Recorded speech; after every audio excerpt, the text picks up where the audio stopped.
Since 5th August 2019, when India's Bharatiya Janata Party government imposed the president rule in occupied Kashmir, Indian troops have martyred 933 Kashmiris, including 17 women and 31 young boys. According to a report released by the research section of Kashmir Media Service, the 5-year president rule between October 2019 to October 2024 was marked by the extreme human rights violations, resulting in 933 Kashmiri casualties, including 17 women and 31 young boys. This period saw a significant surge in the killings, extrajudicial executions, arbitrary arrests, torture and destruction of the property, with 240 individuals dying in the fake encounters or the police custody.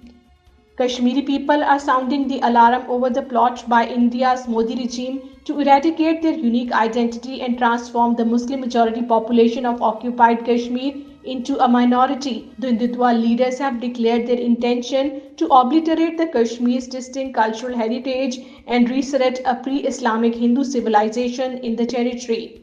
President rule has been revoked after nearly 6 years in occupied Kashmir after the humiliating defeat to the India's ruling Bharatiya Janata Party in the recently held elections. This development comes after the National Conference Congress Alliance emerged victorious in occupied Kashmir assembly elections.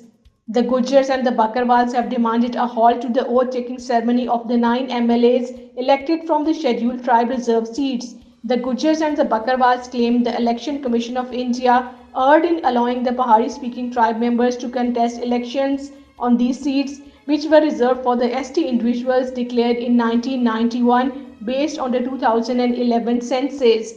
Congress leader P. Chidambaram has emphasized the new occupied Kashmir setup's first task should be to demand the restoration of the statehood with support from the All India bloc parties. He made this statement following the National Conference Congress Alliance victory in the recent occupied Kashmir assembly election.